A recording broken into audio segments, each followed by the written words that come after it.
Assalomu alaykum, qadrbaland qadrdonlarimiz, yaxshimisizlar, sog'misizlar? Sizlar bilan Ali Asrashfa kanali va doimgidek Muhammad Yusuf bo'laman. Bugun yangi obyektimizni bitirdik. Qo'qon shahar Naymancha MFda. Bitta ikki bo'lib, ikki xil vaqtda olib kelib o'rnatib berganmiz. Bir tomoni bu tomoni, ikkinchi tomoni xuddi mana bu tomoniga olib kelib o'rnatib berganmiz. Bitta Aquaplastda 6500 Penta seriyasi, eshiklari esa alyumin, balkon profil, balkon petlalarda bo'lgan. Xo'p, bu tomonlari eski oldin kimdir qo'yilgan. Endi xuddi shunga fason chiqarib, xuddi shu bilan bir xil qilib biz bu tomonga qo'yib berganmiz. Hozir sizlar bilan batafsil shu haqida gaplashamiz. Avvalo narxini aytib o'tdik.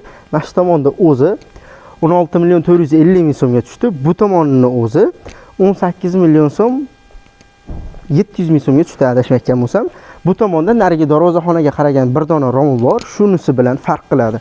Rotto ruchkalar, podakonliklar, ikki qavat oyna, qarochi hammasi bor. Hozir ichkarilardan batafsil ko'rsatib o'taman. Qani ketdik. Xo'p, bu uyimizning ichkari tomoni katta romlardan boshlaydigan bo'lsak, bularning razmeri 3 metrga, balandligi 2 metr bo'lgan ikkita ochilish qo'yib berganmiz. Ruchkalari Rotto Sven. Anaqa ovoz chiqaradi. Xo'p, podakonlik 35 lik bo'lgan. Yodviy oynamizni ichkaridan ko'rinishi mana. Ichkari tashqaridan ko'rgan bo'lsangiz, qop-qora turgan bo'lsa, bunda mana bemalol xuddi shunaqa bo'ladi. Salqin ham berib turadi.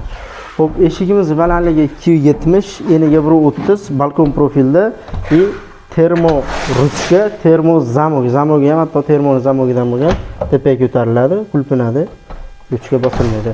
Ochilib yopilishiga juda ham yaxshi, chotki chiqadi. Xo'p, uyimizda vanatida bitta eshik bo'ladi. Bu hali anjam pechka deb qo'yishadi, xuddi o'shanga o'xshagan joy bo'ladi. Bitta shestkiranik bor. Shestkiranikda balandligi 2.35, eni 1.18 dan ikki tomonda bor.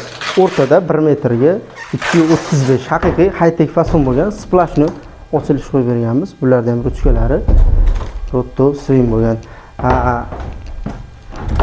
Bu tomonga qaychi mexanizm qo'yib berganmiz. Xuddi shu holatda mana shu tomonning o'zi 16 million so'm 450 mingga tushgan. Nariga ko'rib turgan tomoninglar o'sha aytib o'tgandek 18 million 700 ming so'm, faqat nariga tomonda bir dona romi bo'lgan. Kimga shunaqa xizmatlar qiziq bo'lsa, bemalol bizga murojaat qilaverasizlar. Kuninglar yaxshi o'tsin, o'zinglarni ehtiyot qilinglar.